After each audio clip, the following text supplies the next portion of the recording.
હિંમતનગરના ધારાસભ્યને બદનામ કરતી એક પોસ્ટ વાયરલ થઈ છે। અભદ્ર ટિપ્પણી કરતી આ પોસ્ટ સોશિયલ મીડિયામાં વાયરલ થઈ રહી છે। અનંતેશ્વર મહાદેવ મંદિર તોડી નાખવાનો આ પોસ્ટમાં ઉલ્લેખ કરવામાં આવ્યો છે। હિંમતનગરના ધારાસભ્યને બદનામ કરતી આ પોસ્ટ છે, જેમાં મહાદેવના મંદિરને તોડી નાખવાનો આ પોસ્ટમાં ઉલ્લેખ કરવામાં આવ્યો છે। સાથે આપણે જણાવી દઈએ કે પોસ્ટ વાયરલ કરનાર ઉમંગ પંચાલ સામે ફરિયાદ દાખલ થઈ છે। કુમાર ભટ્ટ નામના શખ્સને પોસ્ટ વાયરલ કરવા અને તેમને બદનામ કરવા માટે જે છે એ સૂચન આપવામાં આવ્યું હતું। આ સમગ્ર ભાંડો ફૂટતા પોલીસે આરોપીને પકડવા હમણાં ચક્રો ગતિમાન કર્યા છે।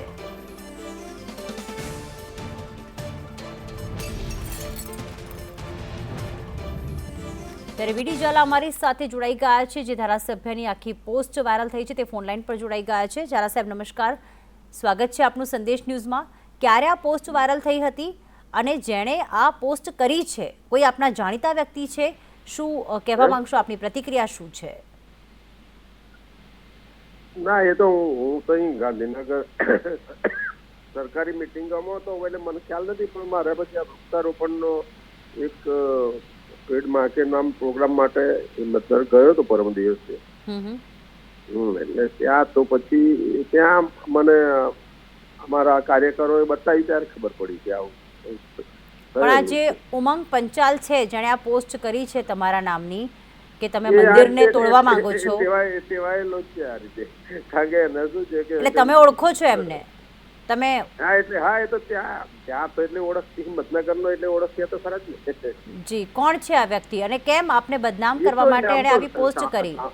સામાન્ય કાર્યકર છે, પણ કે કોઈ પોલિટિકલ કોઈના ઈશારે કરતો હોય ને આ બધું, આવું બધું કરતા હોય। ઓકે, એટલે સામાજિક કાર્યકર છે કે કોઈ પોલિટિકલ વાળાને તો કઈ લેવા દેવા જ નથી આમાં। નહીં, તમે કહ્યું ને કે ઉમંગ પંચાલને આવી ટેવ છે, પણ શા માટે આપના નામે જ પોસ્ટ કરી?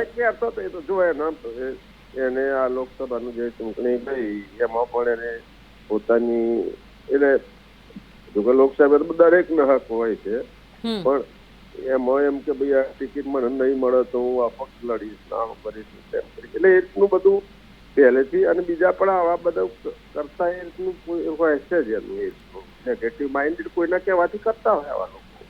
જી, શત્રુઓ તો દરેક ના હોય ને।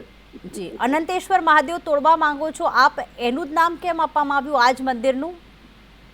એ એમને બેઝ લીધો એનો, એ આનંદ આ જે બનાવ આ બાબત જે કહે છે ને, કારણ કે બીજો જે હાઈકોર્ટ અથવા તો બીજી કોઈ મેટરો ચાલતી હશે કોર્ટમાં, એટલે એના કારણે નગરપાલિકા હિંમતનગરે બીજા જે હિંમતનગરના જે દબાણો છે દૂર કરવાના, એ દબાણો દૂર કરો, એ બી મેં હિંમતનગર ગયો એટલે મને ખબર પડી કે દબાણો દૂર કરવાનો હિંમતનગર નગરપાલિકાએ કઈ શરૂ કર્યું, એમ બધી નગરપાલિકાઓ ગુજરાતમાં ચાલે ત્યારે આ ઝુંબેશ છે। એટલે આ જે અનંતેશ્વર મહાદેવનું મંદિર છે ગેરકાયદેસર છે પછી ના, એટલે એ મુદ્દો પેલો હતો, એટલે એમાં જે લોકોને માનો કોઈ હિત શત્રુને એનો અસર થઈ હશે, એનો આ માણસ હશે, એટલે એના મારફતે આ એને અનંતેશ્વર મહાદેવ સાથે જોડી દીધી। જી બિલકુલ, આભાર। જી આભાર સંદેશ ન્યૂઝ સાથે વાત કરવા બદલ।